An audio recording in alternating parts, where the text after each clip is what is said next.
All right, legends. Yes, as we all know, AFL 26 is on the way. May 8th, 2025 is the release day. So make sure you guys do get your pre-orders in.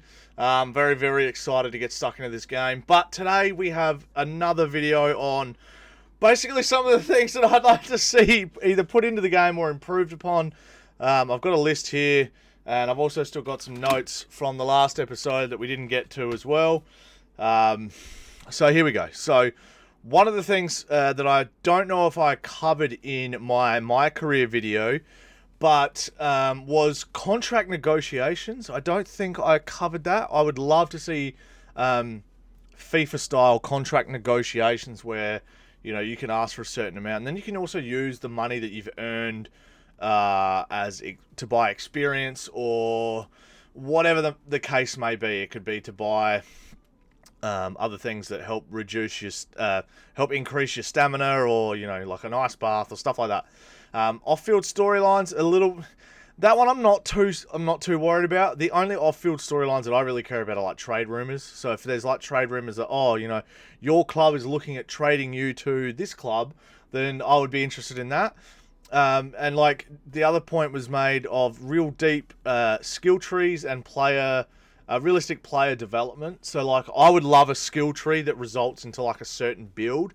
One of the amazing things that NBA does is you make your build, and then it kind of tells you the player that you're going to turn out to be like. So like if you create like a sharp shooting shot creator, then you're like a Steph Curry, Dame Lillard kind of build. That would be sick. So if I make a ruckman that is a good set shot at goal and can run all day, then you get like I don't know why it came to the top of my head, but like a Ben McAvoy style player, or like a Sam Draper style player, or, you know what I mean? Like if you make a big full forward that's fat and chunky that sits in the goal square, you know, one of the old full forwards. I don't name names, but you know what I mean. Fully functional online play would be good too. So there was a fair bit of lag in AFL 23's pro team. I didn't enjoy that. There was moments where you'd go to kick the ball, and then the ball would like glitch back to you, and then it would go, and then it would just be a little bit convoluted, and there'd be some issues there. Also a ranked mode. I don't know if I love that. Again, these are some of the comments that you guys have said. A bit more reliable matchmaking though. I would like to see that, especially with like skilled matchmaking. I think that's probably already been implemented in AFL 23, but I'd like to see it a bit more harsh. I think there are some kids that got on to AFL 23's pro team and just got destroyed by a team of 99 rated players. So probably be a little bit more hot on that.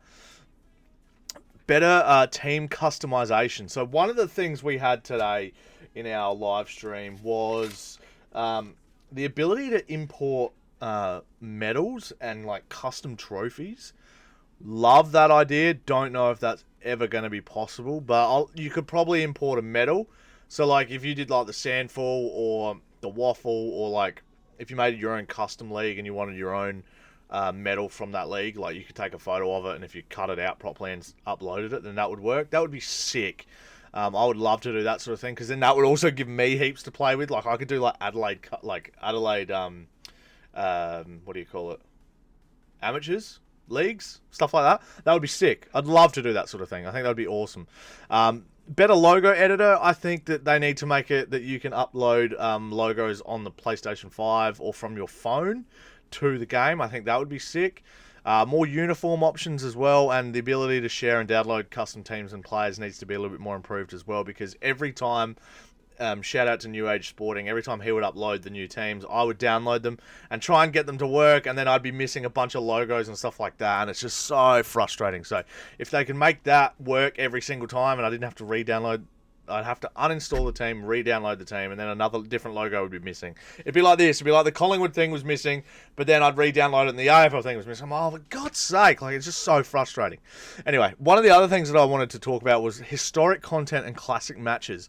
So add legendary teams, past grand finals, and AFL like moments that were like just insane. So like, I don't know, a close showdown, a close Easter Monday game, you know, the prelim between Geelong and the Cats, the prelim from last year, you know, replay the Giants and the Lions prelim, you know, play a classic grand final like 2023 all over again.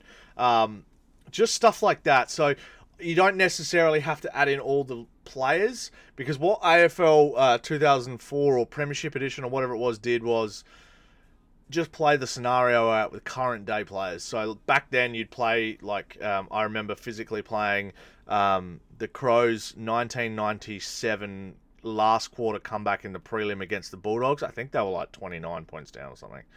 And then you played with the current team in AFL 2004, so you had the 2004 Crows team. But just that sort of scenario, and I think what they did really well was they had an easy one, a hard one, and a medium one. I think that would be a cool thing to do as well. And I think that would be really, really fun to, put into the game as well for something extra to do. More accurate player ratings for the women's football side of things. So AFLW, I think is really important. I think having certain players rated like the same as Paddy Cripps, I think is pretty wild. I think the ability to upgrade them to that sort of level is definitely something that should be there. But I think that having them a bit more accurate would be a good move. Better coverage with their scans as well. Like I think a few of them didn't scan very well. I remember Kate from Melbourne, last name Hoare, I think, had the big bald patch that we found. We sent that to her at one stage as well.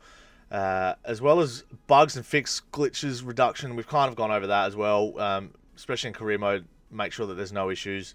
Hopefully there's a training. Yep, we've spoken about that. Smoother menus and AI. The main entry into the game where you kind of come into Marvel Stadium and you go wang, and then all the fireworks drop down and stuff. Like I definitely want a new AI, a new UI or whatever that is, a new menu entry, whatever it is, for the game as well. I want it to be a bit smoother and a bit less slow to load in sometimes. Really, really slow to load in. And I hate that sometimes you can't log in properly without internet as well. I think there should always be an offline option to play as well. That might just be my PlayStation freaking out, but yeah, I think that's something that they definitely need to have. And tutorials as well, and skill training, I think, is something that has to be in this game. I think that one of the things that the old games did really well was you could just go and do like a certain run, get tackled drill. I think I've got to go and find the footage of AFL Live Premiership Edition. I reckon there was training drills and stuff like that. We've kind of gone into that already a little bit, but just want to put that out there that I think that that's a great thing. One of the other things that I think was great that was suggested tonight was in career mode, but going back to career mode, having a social medias tab after each game if you're sitting in the locker room. So like at the end of Cricket 24, when you finish a game, your character's like sitting and chilling in the change rooms. I think one of the things that you should be able to do is have a little phone option, and then like Paddy Cripps is like, hey man, amazing game, like can't believe you kicked 6, look, can't wait for the next time we play each other. Just something like that, like get like the AFL players to film like a bunch of selfies. Like in the NBA games, you have like Wemby giving you a shout out and stuff like that. Even if it's just tweets from like fake Paddy Cripps accounts, stuff like that, I think would be cool as well. During a game, the stats, so like when there's a ball up or whatever, like have like the drop down. One of the things, I'm going to see if I've still got it here. One of the things this game did very well was it going to fast forward? How long does it go for? It had stats in it. Oh, here we go. I'm pretty sure there's stats in this video somewhere. Yeah, kicks.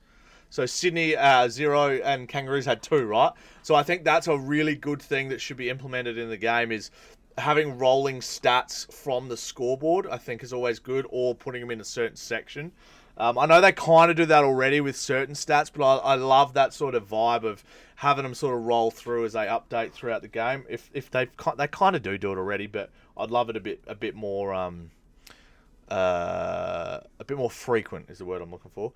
A live Brownlow count week to week and a live Coleman count week to week as well, so you can kind of track that through whether you're in a career mode, a season mode, or a management mode. I think is a good idea. One of the ones the guys suggested tonight was trainers running on the ground. I don't know if that makes the game a bit too visually overstimulating. I don't know if I like that. I do like the idea of trainers and like the water guys being on the outside with the security or whatever, but just want to be a bit careful with that one, because I think that would really overdo the stimulation sort of thing. And the last point that I wanted to make, I've said about bumping and shepherds, stuff like that, stats on the screen. The last one I wanted to say was for management mode, if you are the head coach, I would love a box view. So like, you don't necessarily have to have the glass in front of you, but if you're in management mode, I would love what a coach's view would be at a ground. If they could somehow do that, that would be sick. And then you could see the whole oval and what's happening. It would be like a live experience. That would be awesome. I don't know if that's possible, if that's a dumb idea. Let me know in the comments below what you guys think, but I would love to find out if any of those are possible. I think that would be a heap of fun. So thank you to everybody that sent in some of those suggestions. I was like writing them down like crazy throughout the night. So yes, I do appreciate everybody's input into these videos. Thank you so much, and I will see you guys in the next one. Bye for now. Peace!